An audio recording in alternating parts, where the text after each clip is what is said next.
Alright, Ronan MMA, welcome back to the channel. See, I told you guys we'd make upgrades. Check out this camera.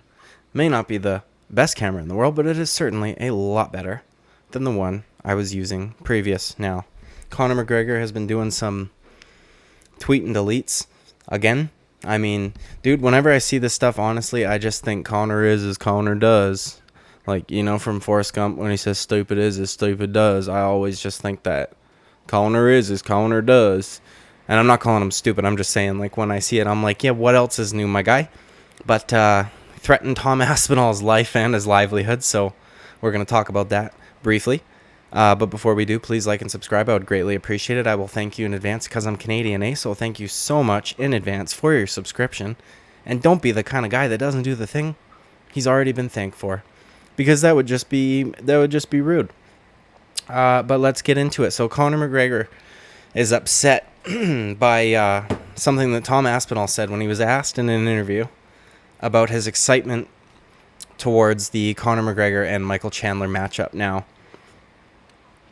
Tom Aspinall has one of the most, like, I don't know how to describe, whenever I hear him speak, and I know that this gets thrown around a lot as an insult, and I'm not trying to do that. I'm just trying to think of what he reminds me of when he talks. And what I think of is like an NPC character in a tavern in like Skyrim or Fable or, you know, The Witcher or any name an RPG.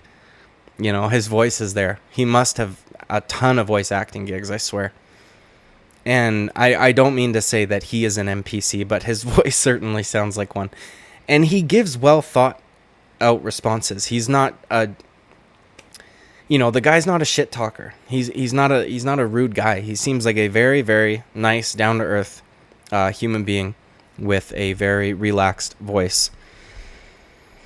And he said, you know, I'm paraphrasing slightly here, but he said, I'm not overly interested in this matchup. I don't, you know, it's a fun fight, but I'm more interested in the heavyweight title match coming up. I'm more interested in Leon Edwards versus Kamaru Usman and things like that. And that's basically all he said.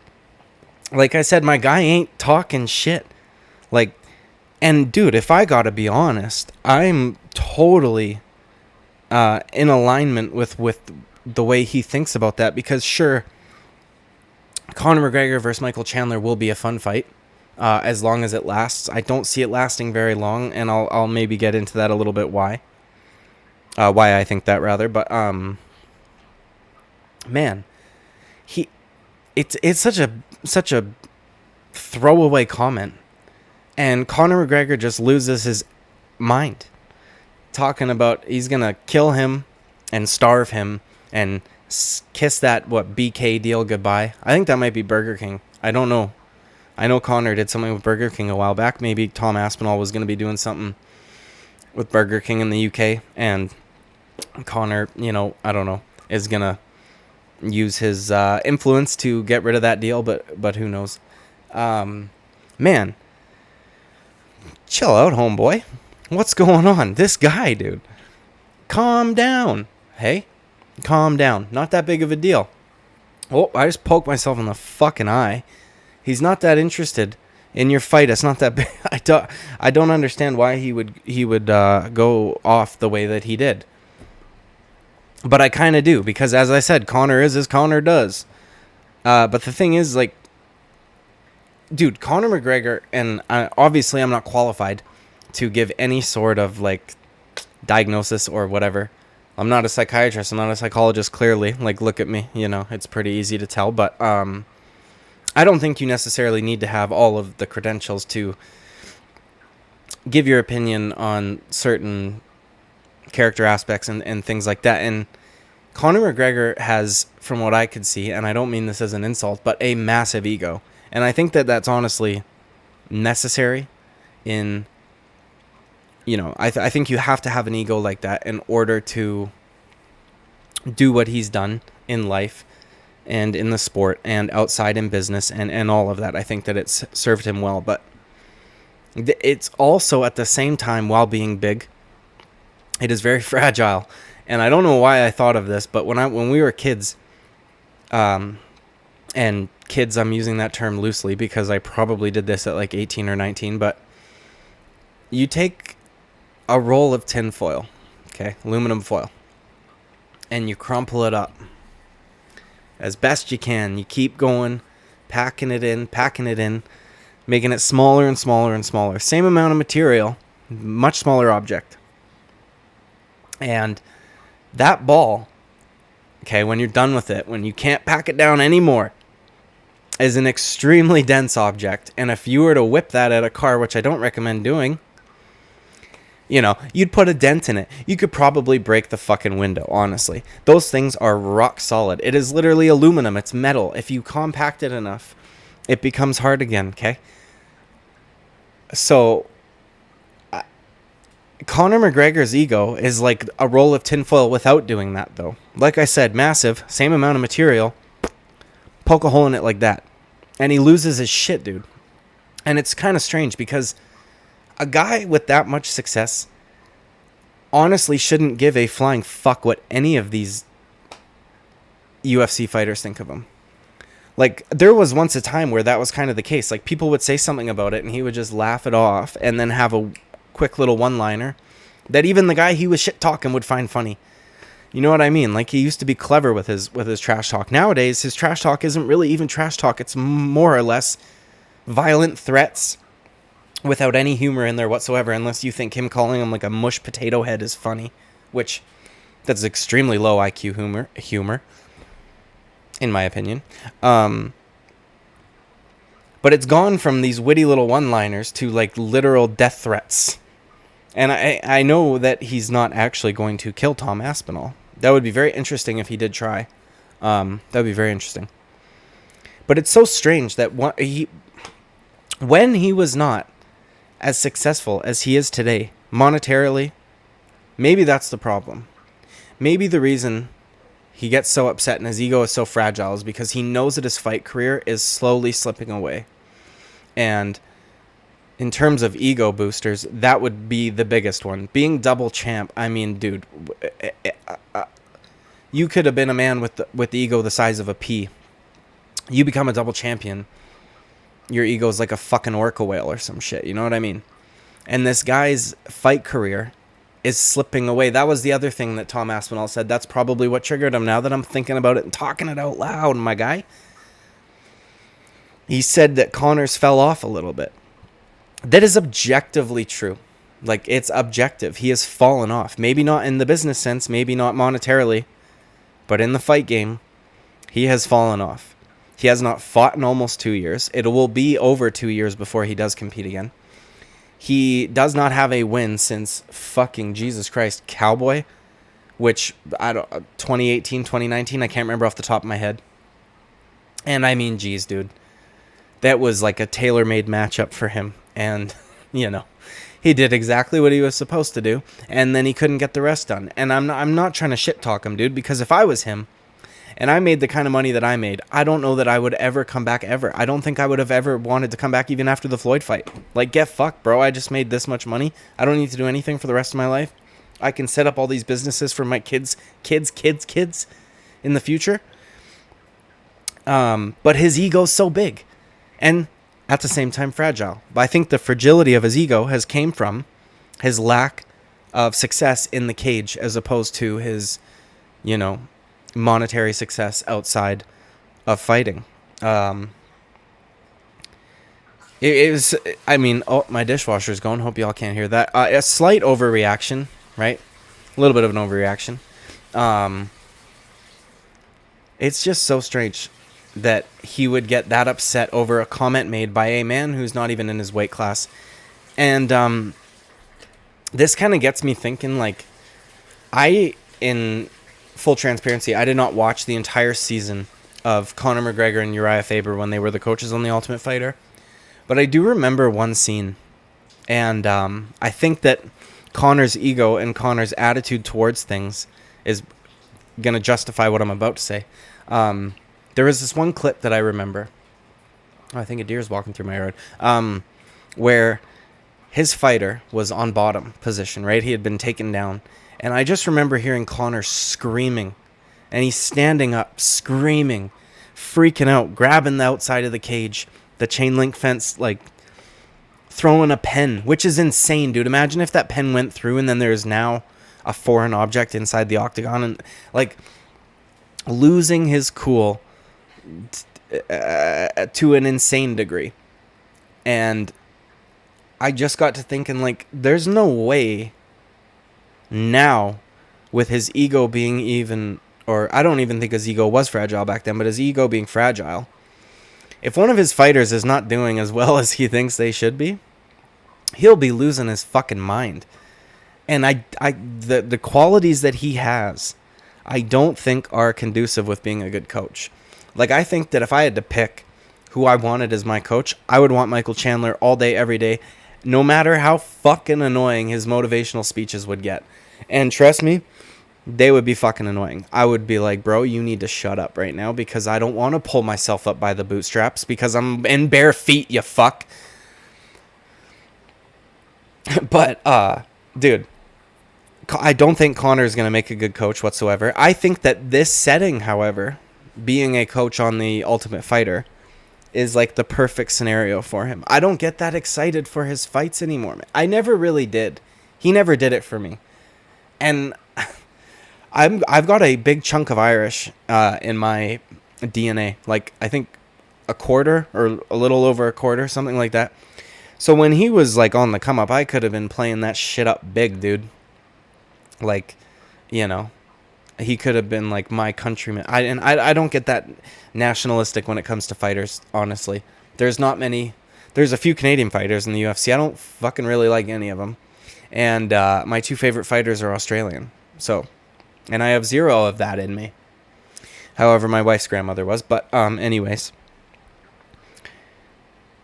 I don't see Conor being a very good coach. And I would pick Chandler to be a better coach. And I understand why Tom Aspinall is not excited about this fight necessarily. Because while it will be entertaining, and there's no doubt about it, it will be entertaining. Like, it will be. I saw a guy on my Facebook who I went to school with. And there was a post about the Michael Chandler Conor McGregor fight, and he put one of the dumbest fucking comments I've ever read. It was the most basic analysis I've ever heard in my entire life on how a fight would go, and it was, if this is in a boxing ring, Conor McGregor wins. If this is an MMA fight, Michael Chandler wins. And I thought, you idiot. That is so, like, surface level, bro. Fighting's like onions. Peel back the layers, my guy. First of all, Conor McGregor, while he has been very boxing heavy, is not necessarily a boxer. In his come up when he became double champion, he used a lot of kicks in his game. You know, hurt Chad Mendez to the body, gassed him out before he finished him off. He would use his spinning wheel kicks, hook kicks, all this shit to corral fighters to the left so that he could hit them with the power hand. Like, he is by no means simply a boxer. So, and he's had one professional boxing fight and a much more successful MMA career than Michael Chandler has. Okay, I think that there's only a few ways that this fight can go. So I just shit on this guy for giving a very basic analysis, and I'll probably give a very basic analysis. I think that if Michael Chandler does not get a fucking walk-off KO, and I mean he's got to starch Conor, because whatever ref is in there will give Conor every fucking second available to get back into that fight if he's hurt. And so I'm talking like Tony Ferguson starched, right? Because here's the deal, dude. Michael Chandler don't finish guys unless that happens, at least in the UFC. You can talk about the Dan Hooker one, but he hurt Dan Hooker enough that the follow-up shots, and the first big follow-up shot, which was a straight. So I don't know why he doesn't do that more, because that's what he needs to do. That's what I was just about to say, right? He hurt Dan Hooker to the point where Dan Hooker could not recover. He landed a good follow-up shot, and then, you know, the rest is history. But since then, he hurt Justin Gaethje pretty badly, too. I mean, I know Justin Gaethje hurt him, but he hurt Justin Gaethje very badly. He hurt Dustin Poirier pretty badly. He hurt Charles Oliveira pretty badly. He can't finish these guys. The reason is, in my opinion, once he hurts a guy, His fight IQ goes to 0, and he just goes, throws hooks like a fucking wild man. And it's very frustrating to watch, because I like Dustin Poirier, personally. That being said, watching the fight between him and Michael Chandler made me very mad, because he hurt Dustin Poirier pretty fucking badly. I could not keep count of how many hooks he threw. Dustin Poirier has extremely good boxing defense, specifically for hooks. He's got the high elbow guard. Last thing you want to do is punch a guy's elbow, right? That shit fucking hurts. He's very good with the high elbow guard. His middle was open the whole time. Throw a straight shot, throw an uppercut, throw something up or through or around, like the middle guy, not the fucking hooks, okay? And that's what he does. And he did it against all of the guys that he's hurt and have not been able to finish. I don't think that if he hurts Conor McGregor even, because what I could see happening, if he hurts Conor McGregor, it will be something similar, in my opinion, will be something similar to the way Khabib dropped Conor. Now, if Michael Chandler hits Conor like that, Conor will probably be more hurt than he was when Khabib hit him. Fake a level change and come up top with an overhand right or something of that nature. I don't see Michael Chandler using his wrestling, but I also don't think it'll matter. Because, firstly, we've seen Michael Chandler, while he is a good wrestler, may not necessarily be the best submission grappler or, jiu-jitsu practitioner or anything like that. I mean, Dustin Poirier fucked him up on the ground. It was a beautiful choke. And to his credit, he was able to survive with Charles Oliveira on his back. But it took Khabib 4 rounds to finish Conor. And in the first round, Khabib even had a little bit of trouble getting Conor down. And I'd reckon that Khabib could control Conor much more effectively than Chandler would be able to control Conor. I truly hope that the dishwasher is not annoying as shit. I don't know if you guys can hear it or not, but it's distracting me. Okay. So I think that Michael Chandler has to get a walk-off KO, which I don't think is going to happen. Or Conor McGregor is going to finish him similar to the way he did Chad Mendes. Maybe not with the same front kicks, because Michael Chandler might take advantage of that more than Chad Mendes would. Grab the leg. Michael Chandler's got a way better cardio base than Chad Mendes as well. But that's why it's not super intriguing to me, because I feel like this is a perfect matchup for Conor. And when perfect matchups happen for guys like that, it's not that exciting, because you're like, yeah, sure, Chandler's got a chance. But I mean, it's just, I don't know. I'm on board with what Aspinall said. And I don't think that that's fucking some crazy insult or something. Dude, Conor, your fights were fantastic. It's just whatever. Even his fights with Poirier were exciting, man. Even when he's losing. He's an exciting fighter to watch. But the shit around him doesn't hype me up the same way. And I understand when people say, well, he's really good for the sport, so it's good when he comes back.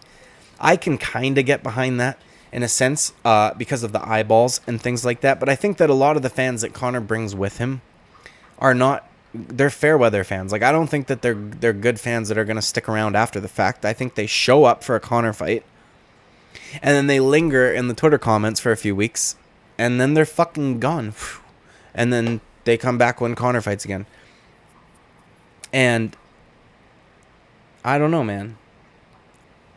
He's just... It's weird. His aura of all of it, the whole fucking thing is kind of gone. To me, anyways. I mean, he looks huge. That's intriguing, I guess. He made Stephen Wonderboy Thompson look like a fucking lightweight. Straight up, that's nuts that he's that big compared to a natural welterweight that fights these bigger dudes on a regular basis.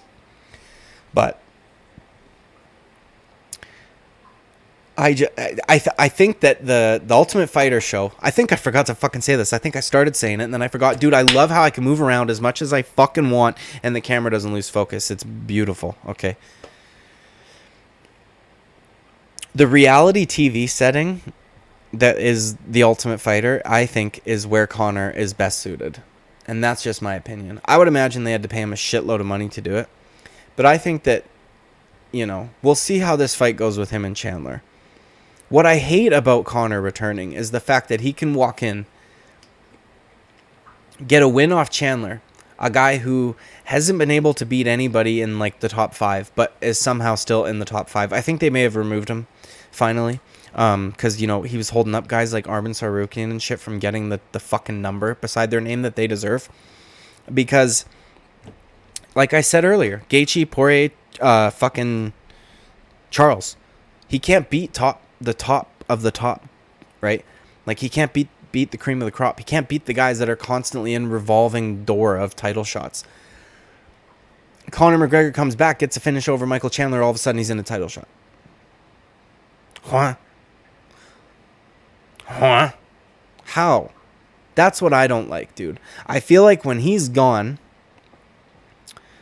and I guess it only really applies to the one division, maybe two sometimes, like, or maybe two now that he's going to be fighting at 170. But I feel like the rankings get respected a little bit more. They're not respected much, but I feel like they get respected a little bit more when Conor's not here. That's just me, though. I don't know. I could be off on that. Bro, chill out, Conor. He needs to get like a comic to write for him or something, because he used to be hilarious. He had very good, witty little one-liners. I don't know if y'all can hear this in my throat. I would try to do his accent, but I don't think I'd be able to do it justice right now, so it is what it is. But, dude, calm down, guy. Tom Aspinall would rip your fucking head off. Straight up. Okay? I'm going to address the video's already too long, but I'll address one thing quickly also. Some guy said in my comments, and I really don't appreciate this narrative. That's why I'm bringing it up. This is a brain dead take. He said that he thinks that the rule change that I spoke about in my last video with Jon Jones is more for Conor than it is for Jon Jones, and that Jon Jones is a red herring. First of all, I would question what definition of red herring he's using, because a red herring is like a distraction, something that's not really there but gets put, like, you know what I mean? Something that's when, I don't know, I'm not even going to give an example because I don't want to get in shit, but if you know what a red herring is, you'll know that Jon Jones ain't that, okay? Because Jon Jones has popped more than any UFC fighter I can remember, ever. I could be wrong. There may be somebody who's popped more. I don't fucking think so. Secondly, the picogram shit has only ever been used for Jon Jones. Conor McGregor has never tested positive for fucking picograms, for a pinch of salt in an Olympic-sized swimming pool. Conor McGregor has never tested positive for anything, if I remember correctly. And yeah, he's juiced to the fucking gills right now. However, he did it with a loophole because he's fucking smart. And you best believe that a guy who's got hundreds of millions of dollars, when he comes back for these USADA tests, is going to be as clean as a fucking whistle. Okay? Whereas Jon Jones can't seem to figure it out. And he's the only guy with the picogram issue. So the rule change regarding picograms is absolutely, positively, 100% for Johnny Bones Jones. Don't bring Conor McGregor into it. He did it the right way. He found the loophole. And it's a tricky subject because I kind of think that athletes should be able to use shit. Especially, did Jon Jones' leg ever break in half, motherfuckers? I don't think so. All right? So, you know, he's got no excuse. Okay, so that's the end of this video because I've already gone on too long and I don't even know if I sound like a rambling idiot or not. But be sure to like and subscribe. I'm going to thank you again in advance, even though the video is already too long. Thank you very much. We're making upgrades, guy. Check out this camera compared to the old shit. Even my tattoos look better. Like, it's way better. Not the best camera in the world. Way better than the one I had. I'm taking this shit serious, okay? So I'm going to thank you in advance. Thank you very much for your subscription. Don't be the guy that doesn't do the thing he's already been thanked for. And I will see you at the next one, probably tomorrow. Goodbye.